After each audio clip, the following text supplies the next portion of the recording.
se imparte. Entonces, por favor, si van a participar de este curso, de este taller, voy a pedir que puedan pasar acá más al frente y así hacemos más masa, más pueblo. Se siente mejor el calor. Hermanitas, ustedes pueden pasar también, vénganse adelante, vénganse, no tengan pena. El conferencista de esta tarde no les va a morder, no les va a golpear. Él está para impartir, Él está para enseñar, para capacitar, todo lo que dice la palabra de Dios. Muy bien, ¿cuántos recibieron bien en la primera sesión de esta tarde, ¿no? A las 2 de la tarde, ¿estuvieron bien, alertas? Si yo haría un examen ahora de lo que ustedes aprendieron, ¿estarían dispuestos y listos para sacar una nota 5 bien calificada? ¿Sí? ¿Cuántos estarían? Sí, mire, 2, 3, 4. ¿Cuántos toman nota? Ah, bien, estamos bien, estamos bien. Esa es la clave, ¿no? Porque hay tanto material que si uno no toma nota, yo le aseguro que va a ir de taller en taller y se va a olvidar del otro que pasó. Entonces, lo que decimos que hay en COICOM es lo siguiente: tome nota, porque después esto es para ir a rumiar como la vaca, ¿no? Ir a masticarlo, sacarlo, ¿cómo dice? Regurgitarlo, eso, ahí está. Este es bueno para aprender así. Y para masticar eso de vuelta, ¿no? Porque ahí es donde comienza. Y si quiere ser mejor todavía, capacite a otros con lo que usted aprendió. Esa es la clave. Entonces, por favor, no salgan de COICOM sin llevar esas notas y comenzar a enseñar. Muy bien, vamos a dar gracias a Dios por el conferencista esta tarde. Me refiero al profesor, pastor, no sé cómo lo vamos a llamar, pero él es un hermano siervo del Señor. Creo que eso es lo que más cabe en su currículum.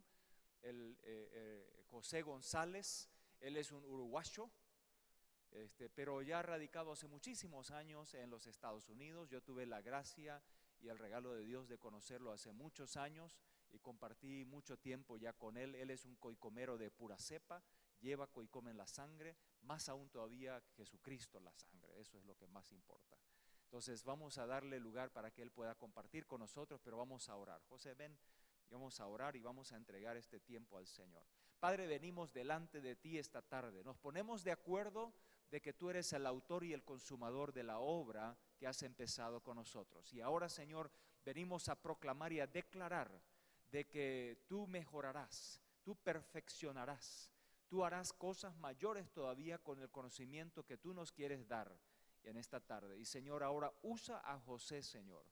Úsalo con denuedo, úsalo con palabra de sabiduría, palabra de ciencia, palabra de conocimiento, para que tú puedas usarlo, Señor, como un instrumento, un canal, que nosotros podamos recibir, Señor, más revelación de ti. Y declaramos este lugar libre de todo mal, de todo enemigo, de toda distracción que quiera venir a robarnos una bendición de tu palabra. En el nombre de Jesús, amén, amén.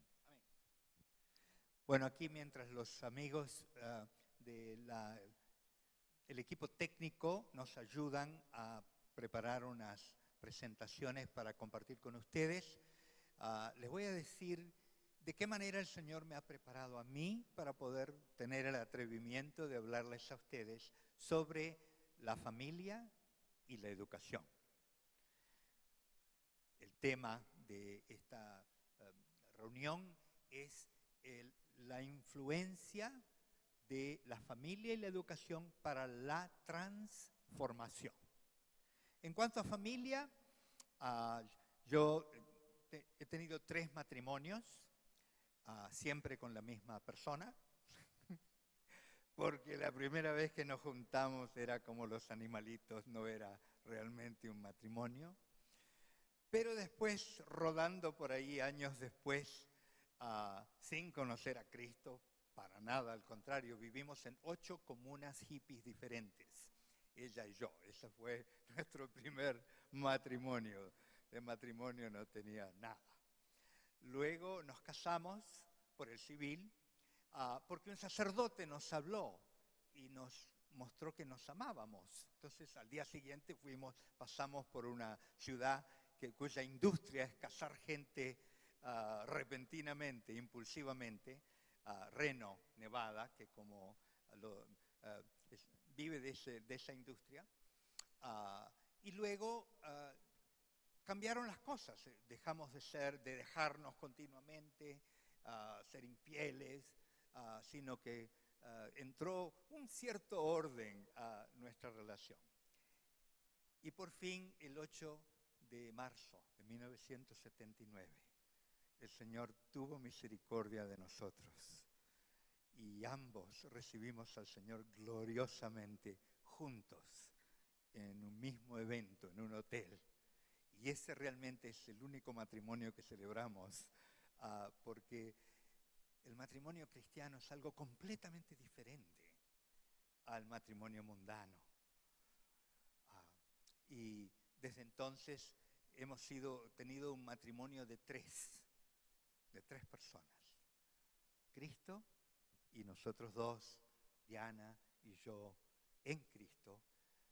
Y cada vez que nos distanciamos o nos peleamos con Diana, es porque nos hemos distanciado y le hemos dado la espalda al Señor. Entonces, para reconciliarnos, tenemos que reconciliarnos primero con Él. Y eso nos hace uno, de nuevo, el uno con el otro. Esa ha sido nuestra experiencia. Recuerdo que aquella noche, de vuelta a la casa, recogimos a nuestro primer hijo que tenía 3 años y le teníamos que explicar lo que acababa de pasar. Y entonces le dijimos que ya no íbamos a ser solo nosotros 3 viviendo en la casa. Ahora éramos 4.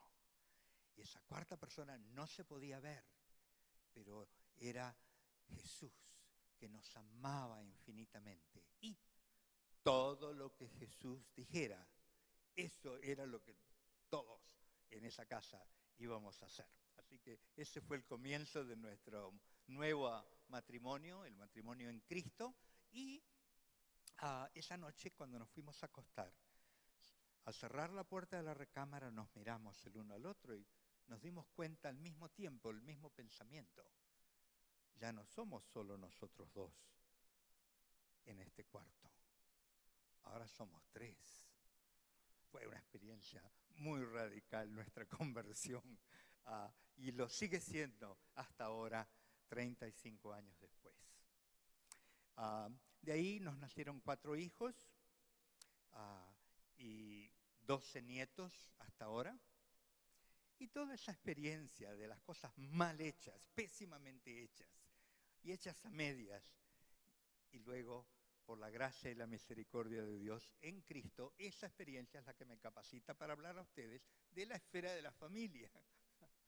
Luego, en cuanto a la educación, yo nunca he sido un muy buen estudiante de buenas notas, sino muy inquieto, muy distraído, me cuesta concentrarme. Pero, casi como una broma del Señor, desde que me convertí, Él me ha dado la oportunidad de enseñar a todos los niveles. He enseñado niños del kinder hasta terminar la secundaria, luego he enseñado a nivel de universidad básica y también a nivel de maestría. No sé, ¿tú fuiste estudiante mío? No. Sí, Arnold fue un estudiante mío cuando hizo su maestría en una gran, preciosa universidad que se llama Regent. Entonces, eso me califica un poco para hablar de la educación, pero sobre todo he meditado mucho sobre el contenido, el propósito de la educación. Y de eso quiero hacerlos pensar un poquito con la ayuda del Señor. Aprecio tu oración, pero quiero hacer la mía. Padre, para que tú prepares mi corazón y el corazón de estos consiervos que están aquí hambrientos, Señor, por algo se reunieron porque tú los enviaste. Reconocemos tu presencia aquí, Espíritu Santo. Nos postramos ante ti. Ayúdanos, señores. Estamos cansados. Hemos oído tantas cosas. Estamos rechonchos de verdad. Pero sin duda tú, Señor, quieres añadirnos un granito más, algo de ti, Señor, una pepita de oro. Y yo te pido que nadie que me esté escuchando en este momento salga de este lugar, empezando conmigo, sin haber aprendido algo nuevo, algo fresco, pan de vida de tu parte. Ayúdame, Señor, a no entrometerme, no interferir, Señor, no estorbarte en lo que tú quieres decirles, en el nombre precioso de Jesús. Amén. Bueno, parece que la tecnología no nos está ayudando. A ver, ¿sí? Ah, sí, y ya están prontos. Vamos con este. Póngalo para entrar, la primera, ¿es esta? ¡Qué bien! Excelente. Como ven, el título, influenciando la esfera de la familia y la educación para la transformación. Les pido perdón porque mi máquina a veces me permite hacer acentos y ñes y otras veces no. Entonces ustedes van a ver muchos horrores de ortografía. Como maestro tengo la responsabilidad de pedirles perdón por eso. Esta definición la saqué de un evento que organizó COICOM en Mar del Plata hace unos años atrás. ¿Qué año fue, Arnold? 2009. En ese evento, la reunión, el congreso inmenso de COICOM se dividió en las 7 esferas. Entonces, sesionamos toda una tarde, varias horas, concentrándonos sobre las diferentes esferas. Y la esfera de transformación, en general, sacó esta definición. Definimos la transformación como la acción de Dios. Dios es el único capaz de transformar a un ser humano. La transformación es de Dios, comienza con Él. Sobre el individuo y lo lleva a obedecer los principios divinos y a demostrar el reino. Primero en su familia y su comunidad y luego directa o indirectamente impactando la sociedad con sus instituciones y su cultura.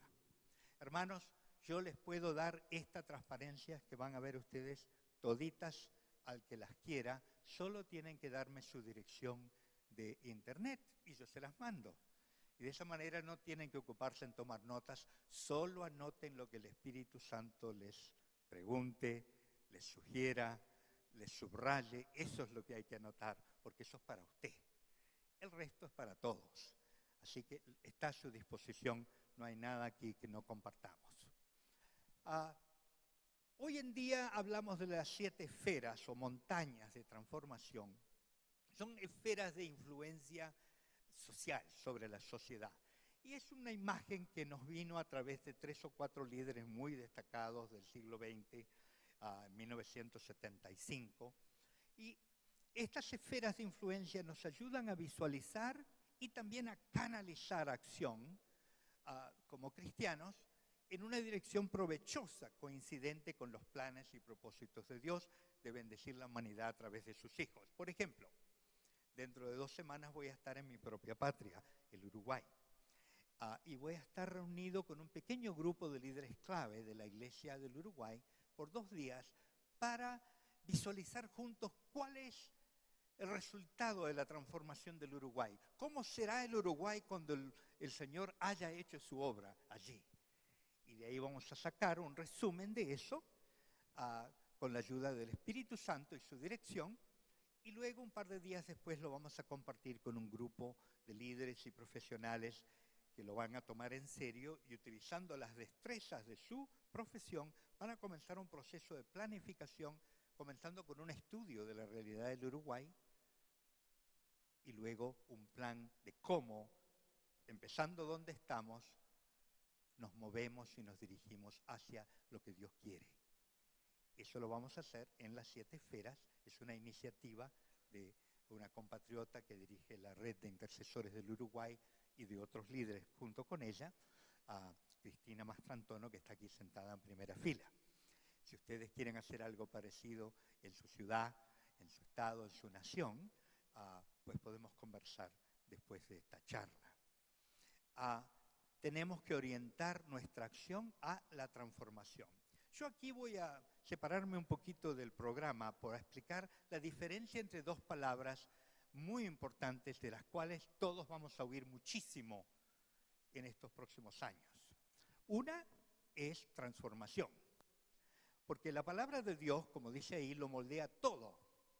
Nuestras mentes, nuestra cosmovisión, visión de toda la realidad, nuestra conducta, todas nuestras relaciones, comenzando con la más importante, que es la que vamos a hablar aquí, que es la de la familia. A esa obra del Espíritu Santo, basada en la palabra de Dios, le llamamos transformación. La transformación afecta individuos y lo que hacen individuos, relaciones, relacionarse unos con otros. ¿Y cuál es la relación más importante que existe entre dos individuos? El matrimonio. Un hombre y una mujer que se entregan por completo el uno al otro para aprender a amarse, aprender el amor, ¿verdad? A esa obra del Espíritu Santo en los individuos le llamamos transformación. En cambio, esa transformación de individuos y relaciones empieza a tener efectos en otros, porque están relacionados con otros y con otros. Entonces se expande y lleva a que la sociedad comience a entender que hay un orden divino, que es el único por el cual es posible alcanzar la plenitud, la felicidad. Ese es el pacto. Tenemos que vivir bajo el pacto. Algo que nosotros en Latinoamérica no conocemos ni de lejos. El pacto, el orden divino para las cosas. Entonces, según las reglas de Dios, cambiamos las reglas del juego. Mi matrimonio, por eso digo, yo tuve 3 matrimonios, porque yo viví bajo 3 reglas del juego sumamente diferentes. Cuando era un hippie, conviviendo con la que luego fue mi esposa, luego con mi esposa, pero sin Cristo, y luego en Cristo. Es bajo pacto, es algo completamente diferente. Medítenlo, porque ustedes también pueden tener algo de aquel matrimonio que era la ley de la jungla. Bueno, lo que quiero decir es que a medida que se expande la influencia del contagio de la transformación, cambian las reglas del juego porque comenzamos a ajustarnos a los principios, a la promada de Dios, su palabra, y a ese fenómeno que tiene impacto sobre instituciones, no ya solo individuos, sino sobre escuelas, sobre el gobierno, sobre los medios, sobre la manera en que hacemos negocios, o la manera en que trabajamos, o somos jefes, sobre todas las instituciones sociales. A ese proceso se le llama reforma. Entonces, repasando, transformación, individuos.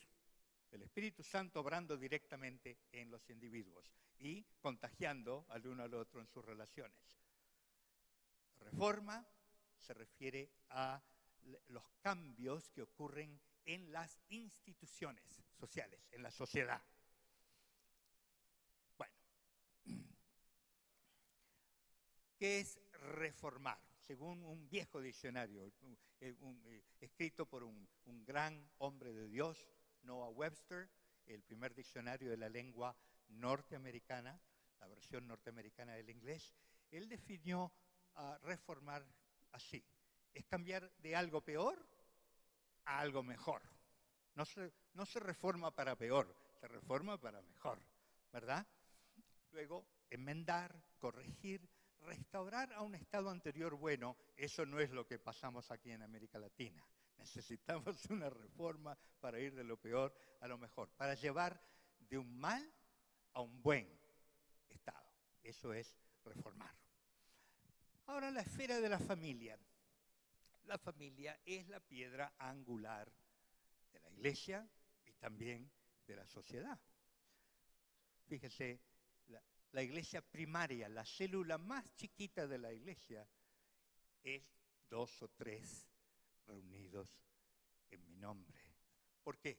Porque ahí estoy yo, dice Cristo, ¿verdad? El Espíritu de Dios se hace presente en la unión de 2 o 3 reunidos en su nombre. Eso es lo que pasó con Diana y conmigo. Pasamos a ser parte de la iglesia, una pequeña mini célula de lo que es la iglesia. ¿Por qué? Porque hubo quórum, se le dice. Se puede accionar, tomar acción, porque Cristo está a la cabeza en esa unión. La familia es la fuente de la humanidad. Es donde Dios ha escogido engendrar seres humanos. Solo la familia tiene el poder dado por Dios para engendrar nuevos seres humanos, nuevas criaturas a hechura, imagen, semejanza de Dios. Es también el fulcro y también el fruto del amor. Dios es amor. Él se hace presente. La familia es una representación de Dios en la tierra. El amor entre un hombre y una mujer que se aman en Cristo es el ejemplo, es el modelo de cómo Dios nos ama a nosotros. Ese es el mensaje que encontramos, ¿verdad?, en Efesios capítulo 5, toda la última parte del capítulo, empezando con el versículo 22.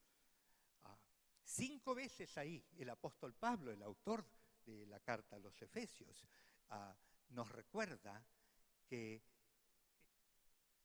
el matrimonio entre un varón, un hombre y una mujer es un reflejo del matrimonio de Cristo con la iglesia, que es la esencia del amor, ¿verdad? Para ahí vamos todos a gozar de ese matrimonio. Por tanto, la familia es el fruto del amor y es la felicidad que se retrata en esa unión. Hablar de transformación es hablar de familias felices. Yo estoy manejando un pequeño movimiento de transformación y me han preguntado, ¿y usted cómo sabe que alguien ha sido transformado? Y yo busqué al Señor así rápido para encontrar respuesta y le dije, le voy a mirar los ojos a su consorte. Ese testimonio del consorte me va a decir cuánta transformación realmente ha habido. Porque la transformación en nosotros se hace visible necesariamente. Por eso el gran mandamiento: amarás al Señor tu Dios con todo tu corazón, con toda tu alma, con toda tu mente, con todas tus fuerzas. ¿Y cómo se va a saber eso? Porque amarás a tu prójimo. Consorte, esposo o esposa. Consorte es gracias. Es el esposo o la esposa de una persona. Es, a mi juicio, acá está en la cantidad de pastores, pero a mi juicio ese es el prójimo más prójimo. Porque la palabra prójimo quiere decir próximo. Y es esa persona que tenemos ahí al lado. Estamos tan apretaditos, tan juntitos, tan próximos, que dice Jesús, ya no serán ni más 2, son 1. Eso sí que es proximidad, ¿verdad? Entonces, al prójimo como a sí mismo. Por eso, hablar de transformación es ver la evidencia del obrar de Dios en nuestro esposo o nuestra esposa. ¿Hay alguna palabra más mejor que consorte? Cónyuge. Pero esa palabra me recuerda del yugo. Quiere decir que estamos bajo el mismo yugo, un yugo de amor. Mi yugo es fácil, mi carga ligera, dice el Señor. Pero estamos, ¿verdad?, marido y mujer conyugados como 2 bueyes, atados, amarrados a un mismo palo, ¿verdad? Y ahí no puede ser que uno quiere ir a beber el agua y el otro quiere descansar. Por eso muchas veces el gesto más romántico que yo puedo hacer con mi mujer es dejarla dormir, ¿verdad? Porque estamos conyugados, amarrados a un mismo palo. Y si lo que ella necesita es dormir, pues no es hora de andar saboreando las florecillas del valle. He tenido que aprender esas lecciones amarrado al Señor, porque la otra persona en ese yugo, en el medio, es Él, mi yugo. No es un yugo que nos pone, es un yugo que lo incluye, ¿verdad? Porque lo que Dios ha unido, no lo separe el hombre. ¿Y cómo nos unió? Bueno, Él está en Cristo, ella está en Cristo, Él los une en Cristo, en Él. Ahí somos uno. Y cuando nos alejamos de Él, ya no somos uno. Ahora somos dos. Y tenemos que volver a Él para volver a ser unos. Esa es la imagen del matrimonio de pacto, hermanos. Ese es el matrimonio en el cual Dios opera transformación. ¿Quiere tener transformación? Invite al Señor y viva con Él, porque a través de la renovación de su entendimiento y la transformación de sus relaciones, de su relacionamiento con Dios y con su prójimo, usted va a experimentar Cristo en nosotros. Eso sí que es transformación. Cristo en nosotros. Tenemos que volver al hogar. Por siglos ahora, ya un par de siglos después de la Revolución Industrial, las fuerzas de la sociedad nos han sacado de nuestro hogar para ponernos a producir cosas y ganancias para otros.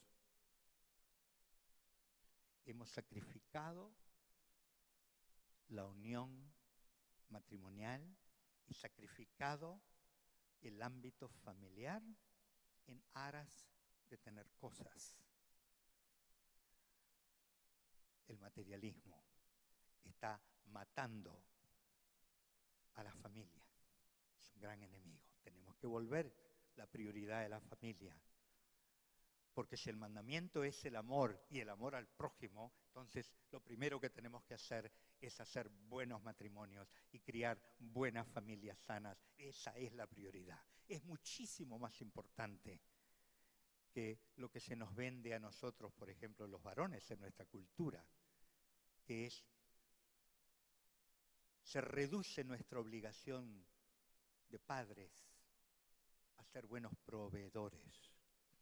He hablado con infinidad de hermanas que me dicen, es un sinvergüenza, ha tenido hijos con 5, pero es buen padre. ¿Cómo puede ser eso? ¿Qué ejemplo de padre está dando? ¿Qué quiere decir? Está pagando las cuentas. Eso es lo que lo hace un buen padre, hermanos. Eso no es un buen padre. Esa es una mentira cultural que se nos ha dado. Y el diablo se ha aprovechado de eso, entonces ha puesto a la humanidad a trabajar arduamente y cada vez trabajamos más. ¿Para qué? Para ganar más, para tener más cosas y más placeres, incluso otras cosas. Tenemos que volver a la familia. Entonces, el efecto de la transformación va a ser, en lo personal, santidad. ¿Qué quiere decir santidad? Santidad quiere decir ser uno con Dios, porque el santo es Él. La fuente de santidad no está en nosotros, no es lo que nosotros hacemos. Santidad es lo que Él es. Ser santos porque yo soy santo. Entonces, si yo quiero ser santo, no es un rótulo que me pongo, no es un ayuno y una cara de tristeza y de angustia que me pongo. No, eso no es santidad. Santidad es ser uno con Él, ser solo suyo. Si usted es solo suya del Señor o solo suyo, eso es la santidad, es el meollo de la santidad. Y claro, si hay santidad, si somos suyos con exclusividad, que es lo que Él busca.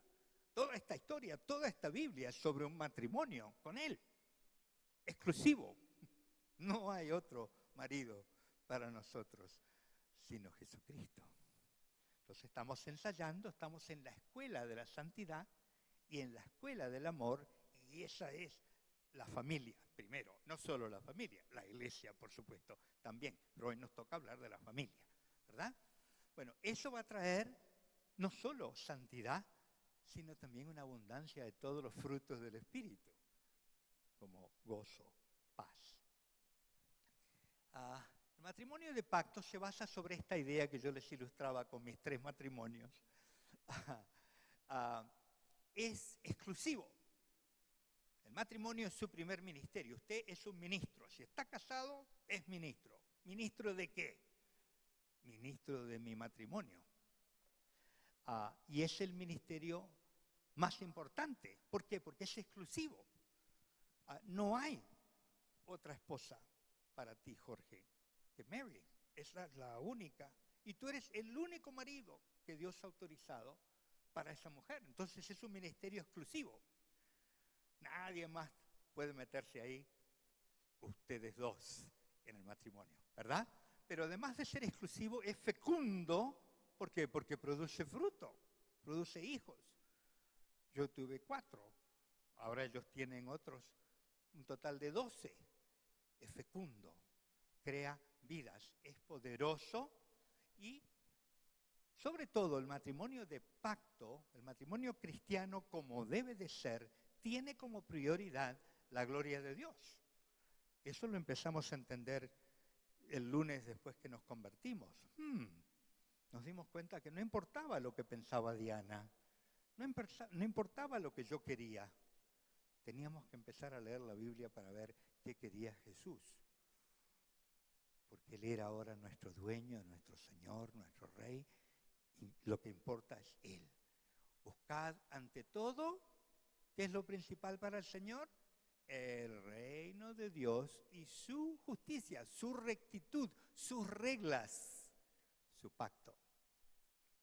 Y todo lo demás que tiene su importancia. Necesitamos comer, necesitamos beber, necesitamos vestido, casa, todo. Pero todo lo demás es secundario. El orden de prioridad de Dios pone el reino de Dios y su justicia ante nada. De manera que, en lugar de dedicarnos a ser felices nosotros, un objetivo bien humano, bien lógico, pero para el cristiano fuera de orden. Eso no es lo principal. Ni la propia ni la mutua felicidad es el tope de prioridad. Sin embargo, eso va a ser el fruto, si hacemos las cosas bien, vamos a ser felices, porque el Espíritu nos va a colmar esa necesidad de amor, que es lo que más necesitamos todos. Aunque no haya pan en la alacena, ¿verdad? Como dice la palabra. Aunque haya alguna tristeza, algún hijo descarriado, aunque haya una enfermedad, una dolencia, a pesar de eso, vamos a tener gozo, vamos a poder ser felices en el Señor, porque nuestra prioridad es Él y nuestros ojos no están en este hoy imperfecto, sino en la eterna vida con Dios, para la cual nos estamos preparando poquito a poco. Voy a avanzar un poco más rápido. Bueno, en la medida en que nos adherimos al pacto, así será que nos unimos, así será que el Señor nos renueva, así será que damos frutos. Y estaremos entonces rodeándonos necesariamente por contagio. El Evangelio es contagioso. Hermanos, si usted no está contagiando, está siendo contagiado. Porque o influimos o nos influyen. Y Cristo ama a toda la gente con la cual nosotros tenemos contactos. La cosa es si ellos lo saben. Y si no lo saben, ¿de qué manera usted está demostrándoles que el Señor los ama? Tienen un Padre que los ama, ¿verdad? Entonces estaremos reuniéndonos y creando congregaciones que serán unidas y sabias y eficaces y santas. Y el matrimonio mismo va a ser santos, santificados.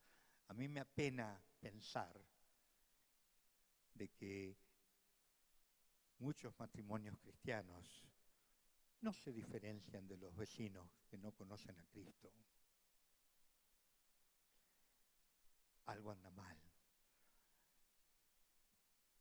Si hacemos esto, no solo vamos a poder cuidar de nuestros propios hijos que Dios nos da, sino que no habrá ya otros hijos sin padre, porque nos va a sobrar el espíritu de paternidad para de alguna manera tocar sus vidas, a influirlos, amarlos, hacerles saber que sí son amados, aunque vivan en un hogar terrible, aunque vivan en un hogar sin padre, aunque vivan en la calle.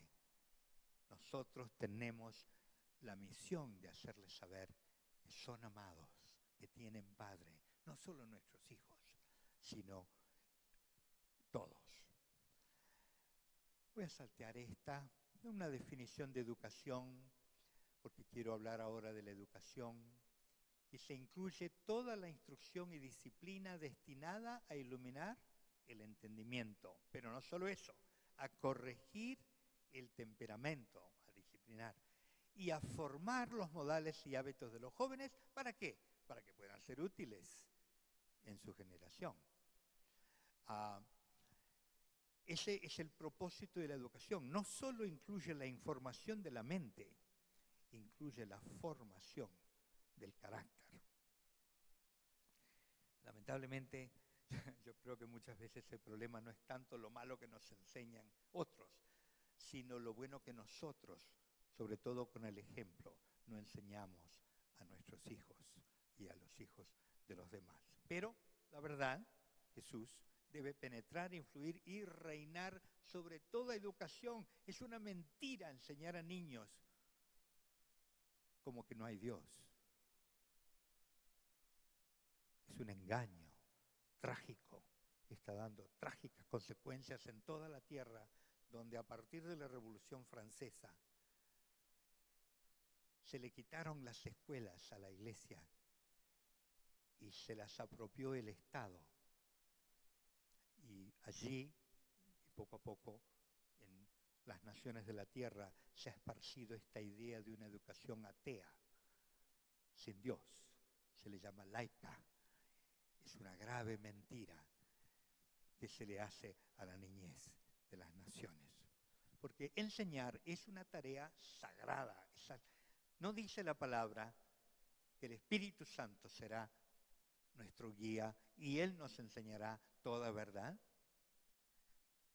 Ese es el papel del Espíritu Santo. Por tanto, toda educación tiene que tener como fundamento el temor de Dios, que es el comienzo de la sabiduría, el principio de la sabiduría. La educación sin Dios es por definición un engaño y un atraso. Atrasa. Parecerá progresiva, pero atrasa. Este secularismo, esta idea de enseñar sin Dios, sume al ser humano en orgullo, confusión y eventualmente ignorancia y tinieblas. Y estamos viéndolo cada día más nosotros todos, no importa de qué país sea usted. Ahora, ¿de quién es responsabilidad la educación?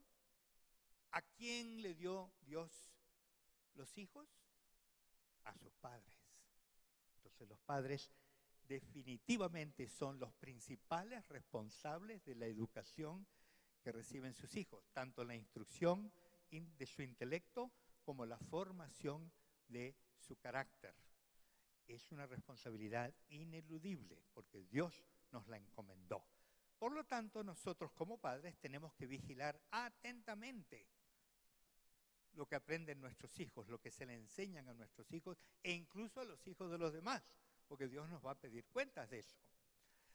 La escuela secularista está influyendo desde hace varias generaciones y está reforzada a través de los medios de comunicación gobernados por Mamón, porque cuesta dinero hacer radio, cuesta dinero hacer programas de televisión. ¿Quién invierte ese dinero? Comerciantes. ¿Para qué? Para vender y sacar ganancias. Entonces, la motivación detrás de estos medios gratuitos de comunicación que nos inundan es lucro. Es lo que lo maneja, es lo que lo dirige, y por eso no vacilan en utilizar, por ejemplo, la desnudez de la mujer tan atractiva para el hombre, como un medio de atraer su atención para que compre y gaste para el lucro de otros. Ese es Mamón, la obra de Mamón sobre eso.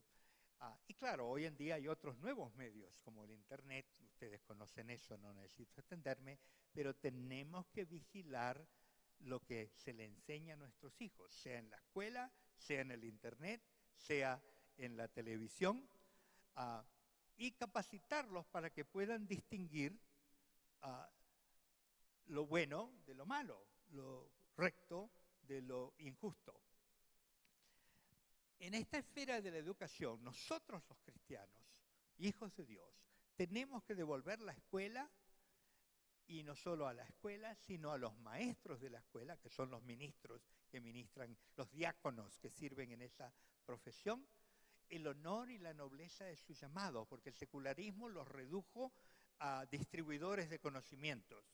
Le dan un libro, y todo lo que hay en ese libro, póngaselo adentro a estos 20 muchachos, y cumplió su labor de maestro. Y eso no es la labor de un maestro, porque el que se pone a enseñar está adoptando el rol del Espíritu Santo en la vida de esos pequeños y está modelando para ellos no solo lo que sabe y lo que dice el libro, sino quién es. Su carácter está siendo contagiado. Por tanto, nosotros que somos padres tenemos que apoyar, tenemos que animar y ayudar a los maestros de las escuelas de nuestros hijos y otros, porque tienen una misión sagrada, pero están oprimidos bajo doctrinas falsas que se les insiste y requiere que le enseñen a nuestros hijos. La educación es tarea de todos, no es solo de los maestros. Y esa escuela necesita el respaldo de todo el mundo, los individuos, la familia, la iglesia y, por supuesto, el gobierno civil. Todos tenemos responsabilidad sobre las generaciones.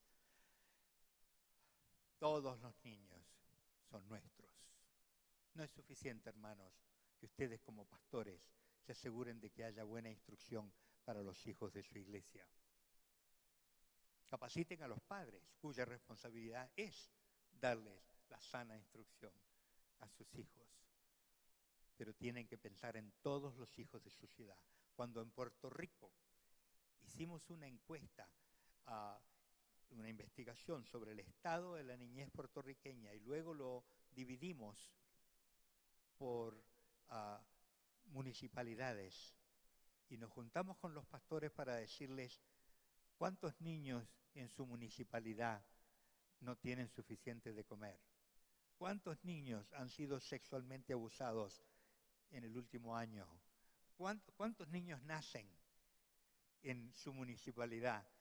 Y les empezamos a dar estos datos, gemían los pastores al orar, al darse cuenta de que todos los hijos que están a su alcance, todos esos niños son suyos. El Señor los ama. Y de alguna manera empezaron a hacer programas para salir de la iglesia y no solo darles la enseñanza en la escuela dominical a los nuestros, sino a los otros. Un movimiento que tiene 3 o 4 años está creciendo muy bonito. Hay muchas maneras de hacerlo. Es cierto que no en todas las escuelas nos van a permitir que vayamos a dar una clase para enseñarles que Dios los ama.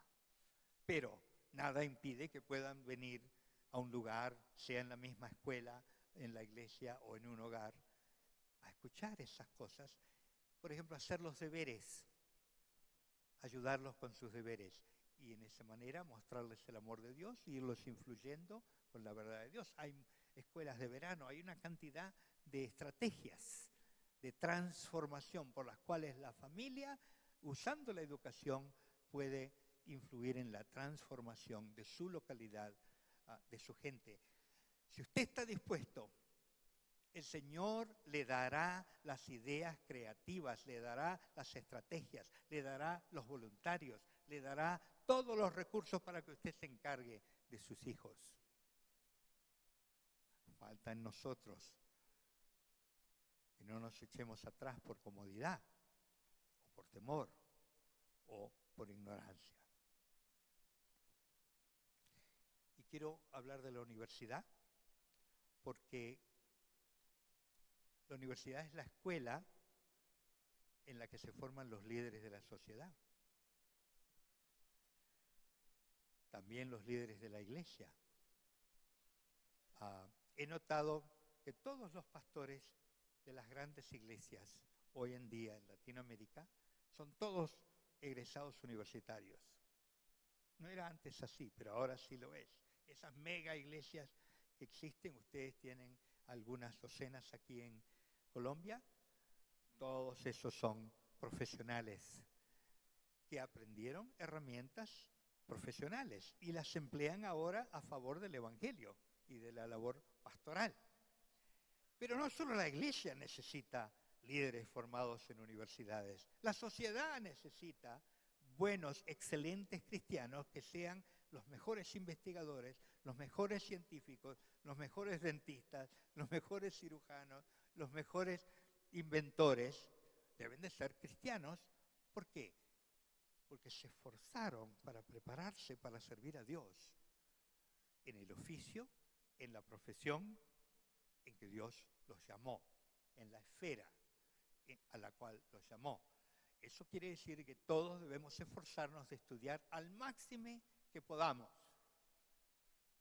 Muchas veces no tenemos los medios económicos o a veces no tenemos la fuerza. No todos están llamados a ser universitarios, egresados profesionales, pero todos sin excepción estamos llamados a esforzarnos y a cultivar el don que Dios nos dio para usarlo con acervo, para hacer lo que haga una diferencia en nuestras comunidades. Qué triste que es cuando he oído esta historia en más de un país, funcionarios altos del gobierno que nos dicen: aquí estamos recibiendo propuestas para reformar la educación y mejorarla de parte de este y otro grupo. Todos ellos grupos inmorales de la nueva era, ateos, y no tenemos una sola propuesta sobre cómo mejorar y reformar la educación de parte de los cristianos. Eso es una tragedia, eso es una vergüenza, eso es un reproche. No puede quedar así. Tiene que cambiar. Tenemos que honrar a Dios con todo lo que Él nos ha dado. Hermanos, entonces les aliento a ustedes, a sus hijos, a sus parientes, a sus miembros de sus congregaciones,ínstenlos, apóyenlo, inspírenlo a que se cultiven al máximo que pueda. Si no es nada más que la escuela primaria, pues esa. Qué vergüenza que haya todavía analfabetos en un continente con 100 millones de cristianos evangélicos. ¿Cómo puede ser eso? Cuando nosotros somos el pueblo de la palabra, ¿cómo vamos a dejar que haya gente que no tiene acceso a la palabra de Dios para que le hable a ellos personalmente? Somos más de 100 millones, hermanos. Tenemos que pensar en los demás, no solo en nosotros y los miembros de nuestras iglesias, sino aquellos que no concurren. Como discípulos, el llamado es a discipular naciones, no solamente individuos, no solo transformación, reforma. Y por ende tenemos que prepararnos para hacer eso, porque la sociedad no le va a confiar las riendas de la gran empresa, que es el gobierno, a una persona que no está capacitada. Hay que capacitarse. Eso requiere esfuerzo, requiere fe, requiere obediencia, porque el resto Dios nos lo da. Bueno, no necesito definir estas cosas. Quiero dar un espacio para que ustedes puedan también participar.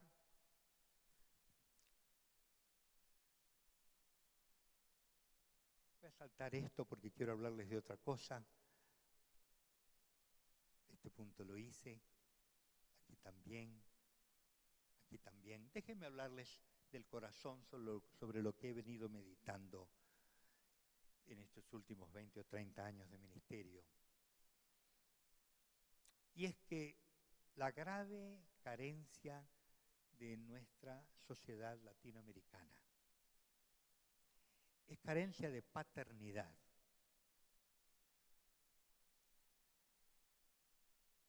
El cuidado que el padre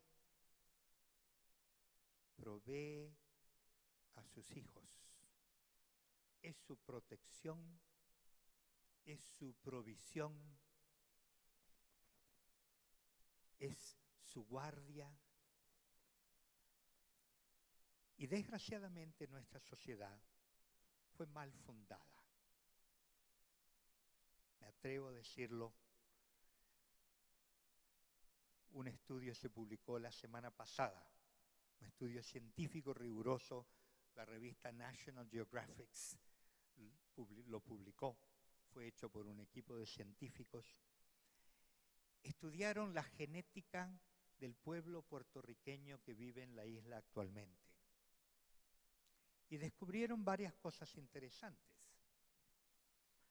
Descubrieron que el 60% de los puertorriqueños de la isla tienen sangre indígena, un promedio de 16%, según las medidas de ellos. Tiene sangre, eso no es de extrañar, había indígenas en Puerto Rico cuando llegaron los españoles. Pero lo que sí es extraño es que examinando el ADN de los puertorriqueños de hoy, tienen sangre indígena, pero solo de mujeres. Ustedes saben que los cromosomas del hombre y de la mujer son diferentes, tienen un factor de diferencia. Entonces, solo tienen sangre indígena de mujeres indígenas, no de varones. Y además descubrieron que tienen sangre de gente mediterránea, o sea, españoles, pero solo de varones. No tienen sangre de mujeres españolas. Lo cual ilustra dramáticamente lo que pasó en nuestras naciones cuando 100.000 españoles, más o menos, viajaron durante el siglo XVI, el primer siglo, el siglo de la conquista, sin esposas, porque estaba prohibido traer mujeres españolas. ¿Y qué es lo que pasó? Se juntaron con cuanta india había. En varias partes de América están las quejas de los indios a las autoridades diciendo no tenemos mujeres para nuestro uso. Todas las agarraron los españoles. Tenían harenes, no eran de a una. Se rodeaban de indias porque no querían indios al lado de su lecho que los mataran de noche. Y esas indias les proveían todo el servicio en todos los sentidos, el plantío, la cocina, el cuidado, y engendraban hijos, mestizos. Esa es la cuna de nuestra América morena. Así nació. De una manera completamente fuera de pacto, completamente irregular. Y a ese abuso, porque fue un abuso, eran uniones muy desiguales, cuando usamos la palabra. A ese abuso se le sumó un horrendo engaño, porque 10, 15 años después que empezara la conquista de cualquier asentamiento, como se le decía, un poblado, llega el barco con las españolas. Y ahora esas españolas encuentran a sus maridos o se casan con maridos que tienen una cantidad de hijos mestizos y una cantidad de indias a su alrededor.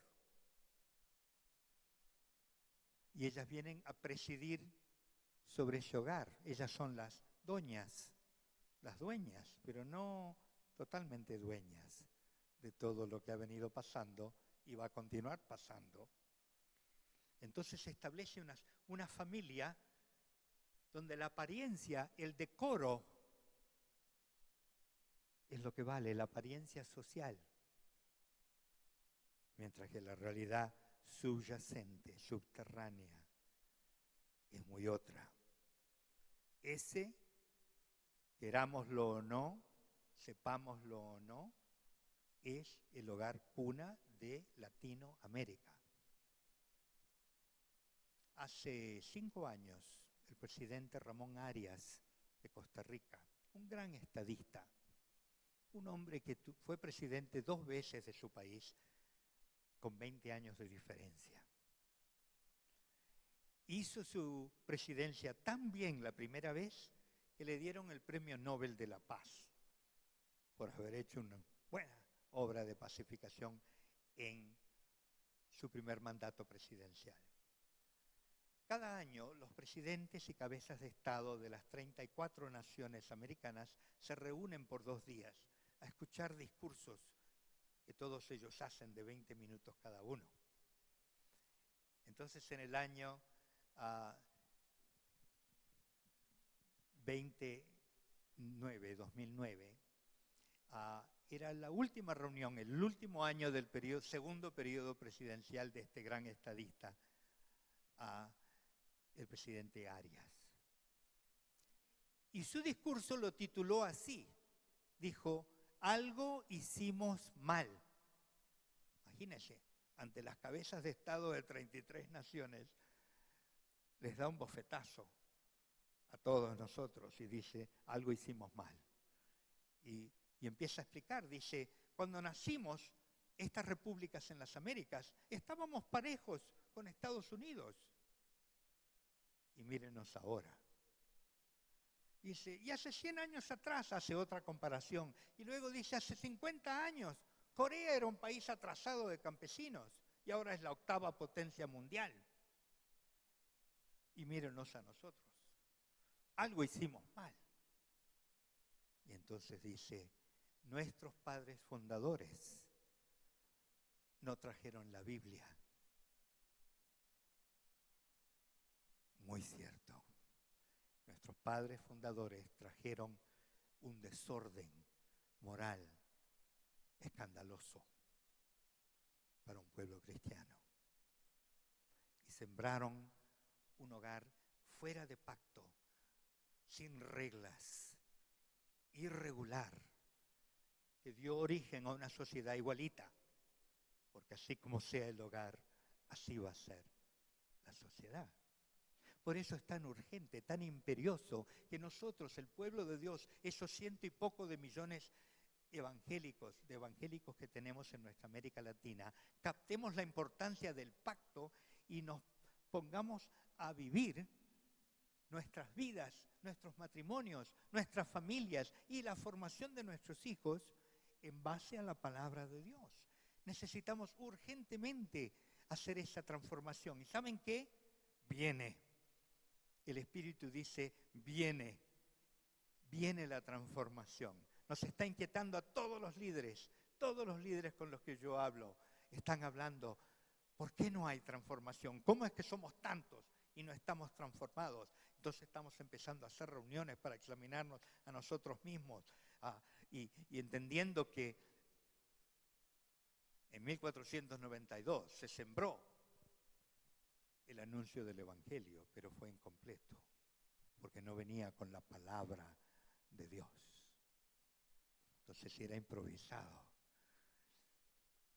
con muchas añadiduras que no corresponden. Y ahora somos 100 millones que tenemos un Evangelio a medias. Pero ahora el Señor nos está llamando a la transformación a través de su palabra. Y justo dentro de 3 añitos, nada más, se nos viene encima el 500 aniversario, los 500 años del comienzo de la Reforma Protestante, fruto de este libro. Se comenzó a imprimir la Biblia y en las pocas décadas empezó la reforma de la Iglesia, porque los cristianos en muchos países se dieron cuenta de que lo que estaban haciendo no era lo que dice aquí. ¿Y saben qué? Nosotros conocemos la Biblia y la citamos, a veces como un eslogan. Pero mi experiencia y mis estudios de nuestra cultura latinoamericana me dicen que entre nosotros no se honra a padre y madre. Se adora a la madre, pero al padre, si está ahí, que en muchos casos no está, la mitad de nosotros nacimos fuera de matrimonio, frutos de uniones ilegítimas. Si el padre está ahí, no se lo honra igualmente que a la madre. porque nuestros hijos están siendo criados para adorar a la madre y para tomar partido con ella. Y como ella en la inmensa mayoría de los casos es infeliz, para alejarse, distanciarse, rechazar, a veces aborrecer al padre presente o ausente. Y esa es la realidad nuestra. Y decimos, enseñamos, dejará el hombre a su padre y a su madre, pero en realidad a la madre nunca se la deja, porque ella nos crió para que no la dejáramos. Yo he escrito un librito que está ahí disponible en un lugar de abajo. ¿Está afuera? Yo no sabía, está ahí afuera. No vine acá a venderles mi libro. Se llama Machismo y Matriarcado, porque cuando el Señor me impactó y me dijo, ¿cuál sería el mensaje que tú más te arrepentirías de no haber dejado cuando yo te llame? Pregunta seria. Entendí, este es el problema. Machismo es el abuso de la autoridad que Dios le ha dado al varón en su casa. Pero cuando el hombre se sobrepone sobre la mujer, se enseñorea de ella, como dice Génesis 3:16, en el momento de la caída, quebranta la justicia, quebranta la autoridad. Y el bebito que está viendo eso aprende las reglas del juego. Ajá, si uno es hombre, se comporta así. Y si uno es mujer, se comporta así. Eso lo aprenden los niños en los primeros 2 años de vida. Está completamente asentado esas reglas del juego. Y luego, la mujer, descuidada, mal atendida, maltratada, disgustada, pues se apodera de los hijos. Entonces, ella cría a los hijos para que la consuelen, la amen. Ella tiene necesidad. Y establece sobre ellos un control, donde hay de que ese hijo quiera casarse con una que la madre no aprueba. Y la sombra de la suegra se cierne sobre los hogares jóvenes, porque esas madres tienen unas influencias pavorosas de por vida sobre sus hijos. Así fue. Y esos machos opresivos de sus mujeres los criaron sus mamás. Son las madres las que crían hijos machistas. No son los padres. Los padres no crían hijos chicos. No tenemos el equipo. Y muchas veces no estamos ni presentes o nos dedicamos a otros quehaceres que no son la crianza de los pequeñitos. Son las mamás. ¿Saben cómo las mamás crían hijos machistas? Mimándolos, haciéndose amar por ellos. Nuestros hijos juegan, nuestras hijas trabajan. Ellas están siendo criadas para ser siervas de hombres, incluyendo sus hermanos muchas veces, y ellos para ser déspotas, que van a adorar a su mamá y van a descuidar y maltratar a su mujer. Ese es el patrón típico, hasta el día de hoy, creo yo, de nuestra familia tradicional. Comienza hace 5 siglos. Comienza en la caída, porque Génesis 3:16, fácil de recordar, Génesis 3:16.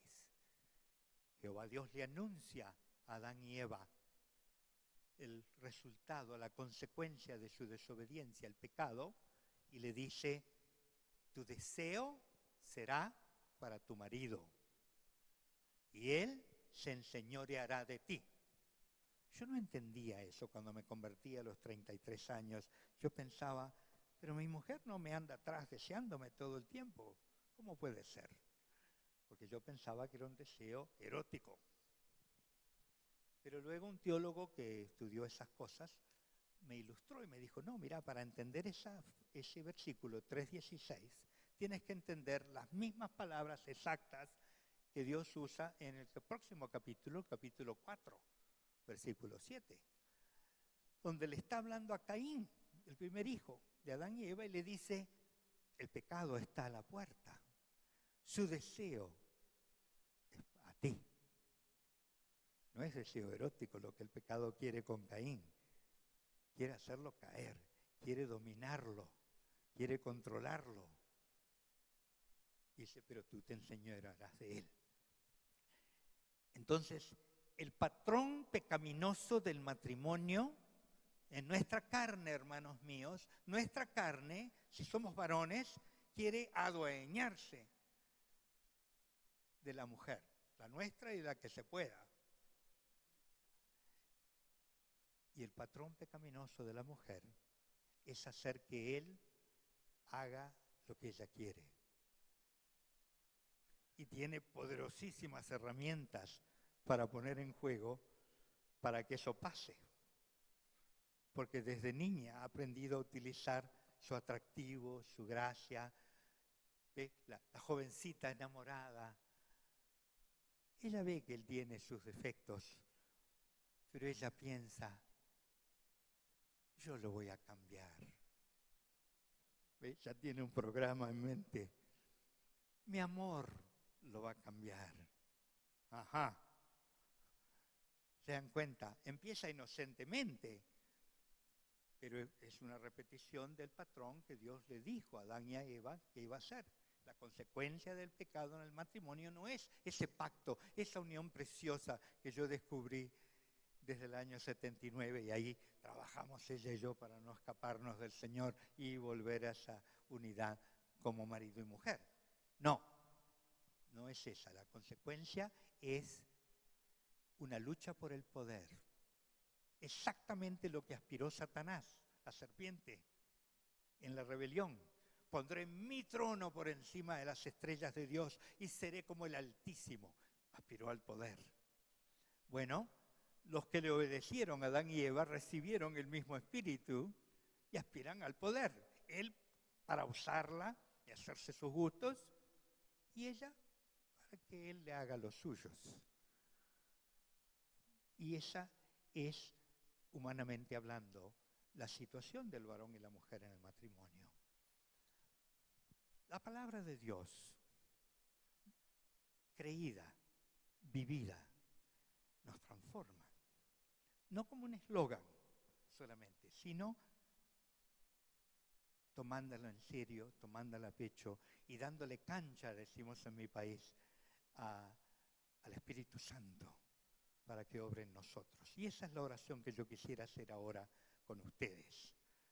Porque si bien hablamos de educación, la educación empieza en la casa, pero es sobre todo, Señor, de pacto que he querido hablar porque es lo que más nos falta. Mira cuán irregular ha sido, Señor, oh Dios, el fundamento de nuestra sociedad. Y mira cómo nos ha empapado de estas maldiciones, Señor, de ambicionar el poder para sobreponernos los unos sobre otros, cuando tú nos has mandado que nos amemos a los otros, a los prójimos, como a nosotros mismos. Señor, todos tenemos aquí necesidad de perdón y te lo pedimos por nuestra parte en esto. Padre, perdona a nuestros padres que nos modelaron esos matrimonios, compitiendo por el poder, con escasez de amor, Señor, y abundancia de otras cosas.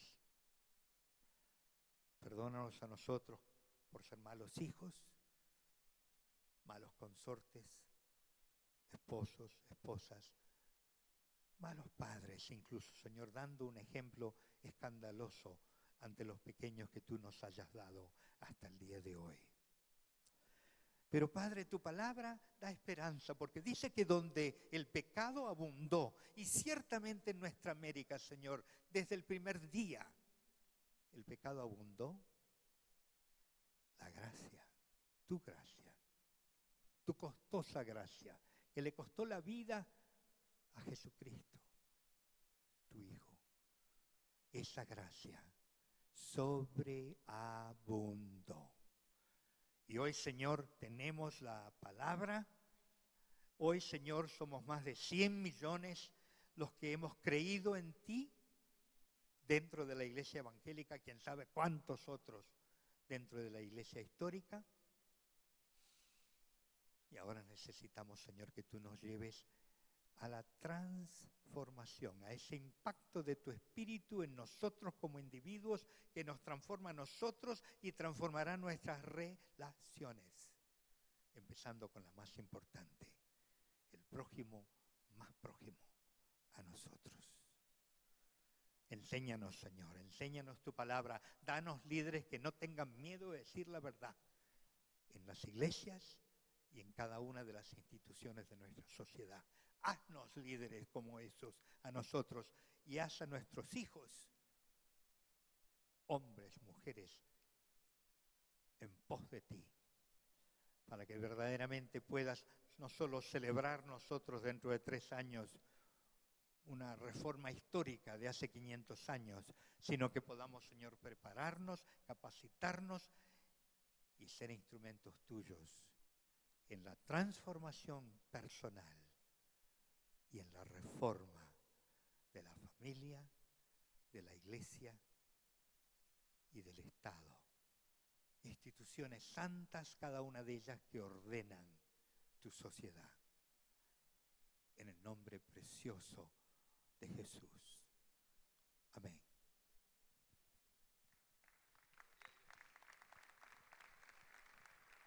Si alguno quiere discutir algo, aquí me quedo, pero es mi obligación dejarlos ir porque son las 5:30 y esa es la hora anunciada. Pero si quieren conversar, hacer preguntas o discutir algo, yo no me voy todavía.